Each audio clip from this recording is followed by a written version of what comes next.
Entre os que se convenceram por um estudo direto, podem destacar-se, primeiro, os que creem pura e simplesmente nas manifestações. Para eles, o espiritismo é apenas uma ciência de observação, uma série de fatos mais ou menos curiosos. Chamar-lhe-emos espíritas experimentadores. Segundo, os que no espiritismo veem, mas mais do que fatos, compreendem-lhe a parte filosófica, admiram a moral daí decorrente, mas não a praticam.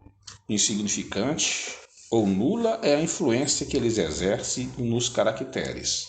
Em nada alteram seus hábitos e não se privariam de um só gozo que fosse. O avarento continua a sê-lo. O orgulhoso se conserva cheio de si. O invejoso e o cioso sempre hostis. Consideram a caridade cristã apenas uma bela máxima. São os espíritas imperfeitos. Terceiro, os que não se contentam com admirar a moral espírita, que a praticam e lhe aceitam todas as consequências.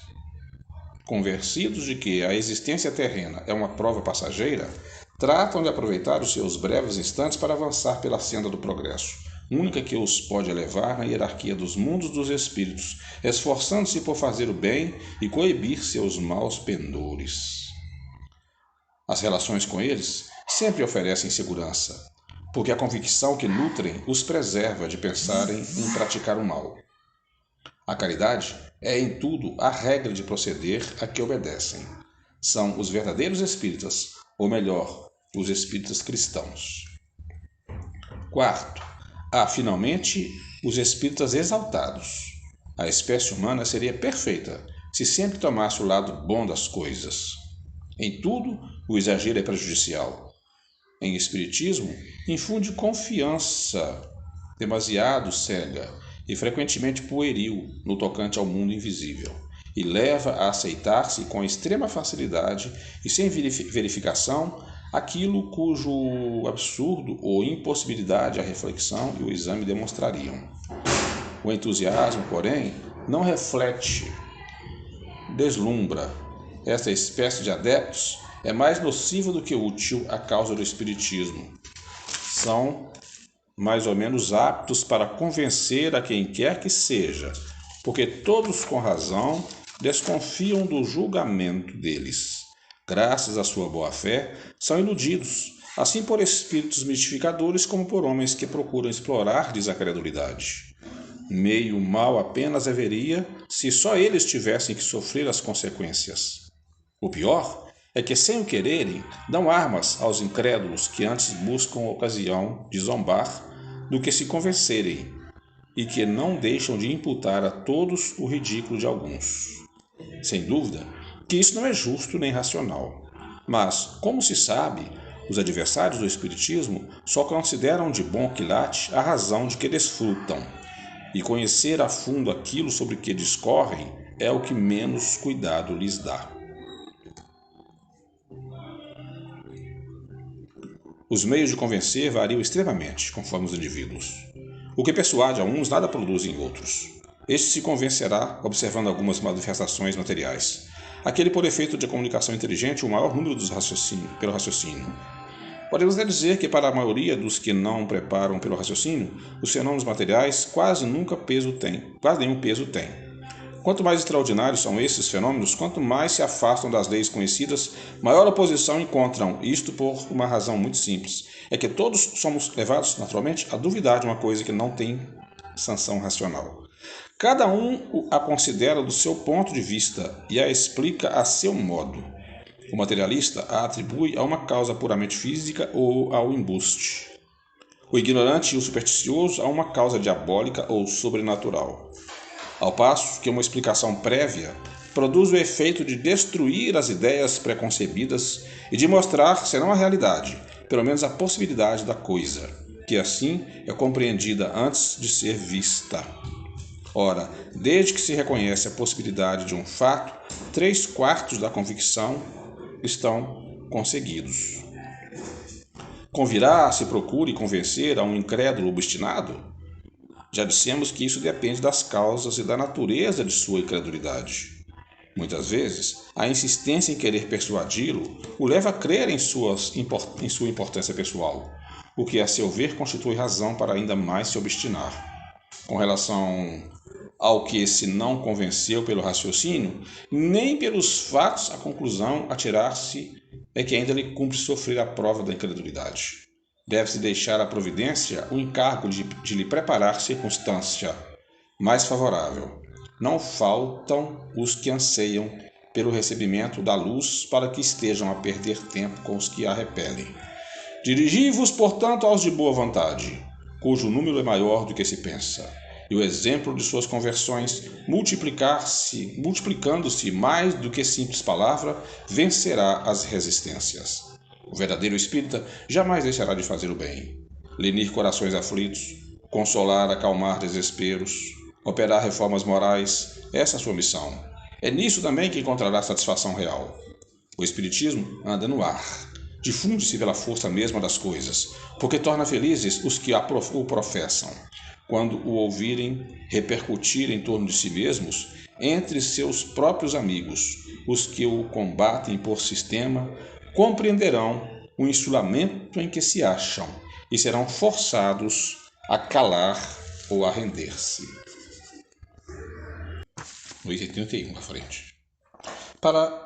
No ensino do Espiritismo, proceder-se como procederia com relação ao das ciências ordinárias, preciso fora passar revista a toda a série dos fenômenos que possam produzir-se, começando pelos mais simples para chegar sucessivamente aos mais complexos. Ora, isso não é possível porque possível não é fazer-se um curso de espiritismo experimental como se faz um curso de física ou de química. Nas ciências naturais, opera-se sobre a matéria bruta que se manipula à vontade, tendo-se quase sempre a certeza de poderem regular-se os efeitos. No espiritismo temos que lidar com inteligências que gozam de liberdade e que a cada instante nos provam a estar submetidas aos nossos caprichos. Cumpre, pois, observar, aguardar os resultados e colher-os à passagem. Daí o declararmos abertamente que quem quer que se blasone de os obter à vontade não pode deixar de ser ignorante ou impostor. Daí vem que o verdadeiro espiritismo jamais se dará em espetáculo, nem subirá ao tablado das feiras. Há mesmo qualquer coisa de ilógico em supor-se que espíritos venham exibir-se e submeter-se a investigações como objetos de curiosidade. Portanto, pode suceder que os fenômenos não se deem quando mais desejamos seja, ou que se apresentem numa ordem muito diversa do que se quereria. Acrescentemos mais que para serem obtidos preciso se faz a intervenção de pessoas dotadas de faculdades especiais, e que estas faculdades variam ao infinito, de acordo com as aptidões dos indivíduos. Ora, sendo extremamente raro que a mesma pessoa tenha todas as aptidões, isso constitui uma nova dificuldade, porquanto mister seria ter-se sempre à mão uma coleção completa de médiuns, o que absolutamente não é possível. O meio, aliás, muito simples de se obviar a este inconveniente, consiste em se começar pela teoria. Aí, todos os fenômenos são apreciados e explicados de modo que o estudante venha a conhecê-los e lhes compreender a possibilidade, a saber em que condições podem produzir-se e quais os obstáculos que podem encontrar. Então, qualquer que seja a ordem em que se apresentem, nada terão que surpreenda. Este caminho ainda oferece outra vantagem, a de poupar uma imensidade de decepções àquele que queira operar por si mesmo. Precavido contra as dificuldades, ele saberá manter-se em guarda e evitar a conjuntura de adquirir a experiência à sua própria custa.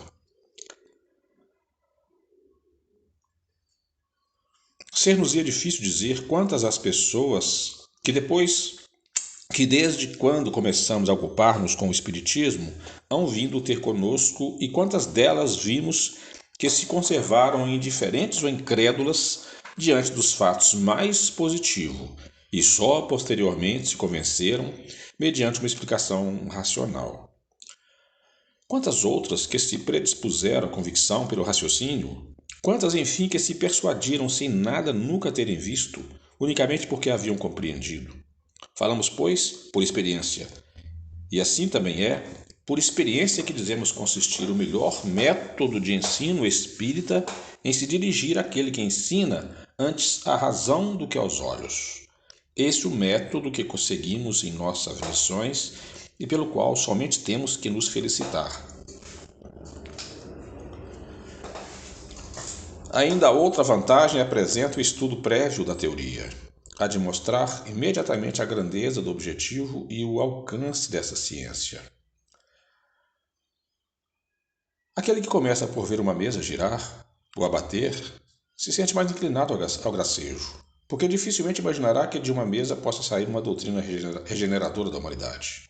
Temos notado sempre que os que creem antes de haver visto, apenas porque leram e compreenderam, longe de se conservarem superficiais, são ao contrário os que mais refletem, dando maior atenção ao fundo do que à forma. Veem, na parte filosófica, o principal, considerando como acessório os fenômenos propriamente ditos. Declaram, então, que mesmo quando estes fenômenos não existissem, ainda ficava uma filosofia, que só ela resolve problemas até hoje insolúveis, que só ela apresenta a teoria mais racional do passado, do homem e do seu futuro. Ora, como é natural, preferem eles uma doutrina que explica àquelas que não explicam ou explicam mal. Quem quer que reflita compreende perfeitamente bem o que poderia abstrair das manifestações, sem que a doutrina deixasse de subsistir. As manifestações a corroboram, confirmam, porém, não lhe constitui a base essencial. O observador criterioso não as repele, ao contrário, aguarda circunstâncias favoráveis, que lhe permitam testemunhá-las. A prova do que avançamos é que grande número de pessoas, antes de ouvirem falar das manifestações, tinham a intuição dessa doutrina, que não fez mais do que lhe dar corpo, conexão às ideias. Demais, fora exato dizer-se que os que começam pela teoria se privam do objetivo das observações práticas. Pelo contrário, não só lhes não faltam os fenômenos, como ainda os que eles dispõem maior peso, mesmo têm aos seus olhos do que os que pudessem vir a operar-se em sua presença. Referimos-nos aos copiosos fatos de manifestações espontâneas, de que falaremos nos capítulos seguintes. Raros serão os que delas não tenham conhecimento, quando nada por ouvir dizer. Outros conhecem algumas consigo mesmo ocorridas, mas o que não prestaram quase nenhuma atenção. A teoria lhes vem dar a explicação. E afirmamos que estes fatos têm grande peso quando se apoiam em testemunhos irrecusáveis, porque não se pode supô-los devido a arranjos nem a conivências. Mesmo que não houvesse os fenômenos provocados, nem por isso deixaria de haver os espontâneos, e já seria muito que ao Espiritismo coubesse apenas lhe oferecer uma solução racional. Assim, os que leem previamente reportam suas recordações a esses fatos que se lhes apresentam como uma confirmação da teoria. Singularmente se equivocaria quanto à nossa maneira de ver, quem supusesse que aconselhamos se desprezem os fatos. Pelos fatos foi que chegamos à teoria. É certo que para isso tivemos de nos consagrar a assíduo trabalho durante muitos anos e de fazer milhares de observações. Mas, pois que os fatos nos serviram e servem todos os dias, seríamos inconsequentes conosco mesmos se lhe contestássemos a importância. sobretudo quando compomos um livro para torná-los conhecidos de todos. Dizemos apenas que, sem um raciocínio, eles não bastam para determinar a convicção que uma explicação prévia, pondo termo às prevenções e mostrando que os fatos em nada são contrários à razão, dispõe o indivíduo a aceitá-los. Isso é tão verdade que em 10 pessoas completamente novatas no assunto que assistam a uma sessão de experimentação, ainda que das mais satisfatórias, na opinião dos adeptos, 9 sairão sem estar convencidas, e algumas mais incrédulas do que antes, por não terem as experiências correspondido ao que esperavam. O inverso se dará com os que puderem compreender os fatos, mediante antecipado conhecimento teórico. Para estas pessoas, a teoria constitui um meio de verificação, sem que coisa alguma as surpreenda, nem mesmo um insucesso, porque sabem em que condições os fenômenos se produzem e que não se lhes deve pedir o que não podem dar. Assim, pois, a inteligência prévia dos fatos não só as coloca em condições de se aperceberem de todas as anomalias, mas também de apreenderem um sem número de particularidades, de matizes, às vezes muito delicados, que escapam ao observador ignorante. Tais os motivos que nos forçam a não admitir em nossas sessões experimentais, senão quem possua suficiente noção preparatória para compreender o que ali se faz, persuadido de que os que lá fossem carentes dessas noções perderia o seu tempo ou nos faria perder o nosso tempo. Aos que quiserem adquirir essas noções preliminares pela leitura das nossas obras, aconselhamos que as leia nesta ordem. Primeiro, o que é o Espiritismo? Esta brochura, de uma centena de páginas somente, contém sumária exposição dos princípios da doutrina espírita, um apanhado geral desta, permitindo ao leitor apreender-se o conjunto dentro de um quadro restrito. Em poucas palavras, ele lhe percebe o objetivo e pode julgar do seu alcance. Aí se encontram, além disso, respostas às principais questões ou objeções que os novatos se sentem naturalmente propensos a fazer. Esta primeira leitura, que muito pouco tempo consome, é uma introdução que facilita um estudo mais aprofundado. Segundo, o Livro dos Espíritos contém a doutrina completa, como a ditar os próprios Espíritos, com toda a sua filosofia e todas as suas consequências morais. É a revelação do destino do homem, a iniciação no conhecimento da natureza dos Espíritos e nos mistérios da vida de além-túmulo. Quem o lê compreende que o Espiritismo objetiva um fim sério, que não constitui frívolo passatempo. Terceiro, o Livro dos Médiuns. Destina-se a guiar os que queiram entregar-se à prática das manifestações, dando-lhe conhecimento dos meios próprios para se comunicarem com os espíritos. É um guia tanto para os médiuns como para os evocadores, e o complemento do Livro dos Espíritos. Quarto, a Revista Espírita. Variada coletânea de fatos, de explicação e de trechos isolados, que completam o que se encontra nas duas obras precedentes, formando-lhes, de certo modo, a aplicação. Sua leitura pode fazer-se simultaneamente com a daquelas obras, porém mais proveitosa será, sobretudo mais inteligível, se for feita depois do Livro dos Espíritos. Isto pelo que nos diz respeito. Os que desejem tudo conhecer de uma ciência devem necessariamente ler tudo o que se acha escrito sobre a matéria, ou pelo menos o que haja de principal, não se limitando a um único autor. Devem mesmo ler o pró e o contra, as críticas, como as apologias, inteirar-se dos diferentes sistemas, a fim de poderem julgar por comparação. Por esse lado, não preconizamos nem criticamos obra alguma, visto não querermos, de nenhum modo, influenciar a opinião que dela se possa formar. Trazendo nossa pedra ao edifício, colocamos-nos nas fileiras. Não nos cabe ser juiz e parte, e não alimentamos a ridícula pretensão de o ser, o único distribuidor da luz. Toca ao leitor separar o bom do mal, o verdadeiro do falso.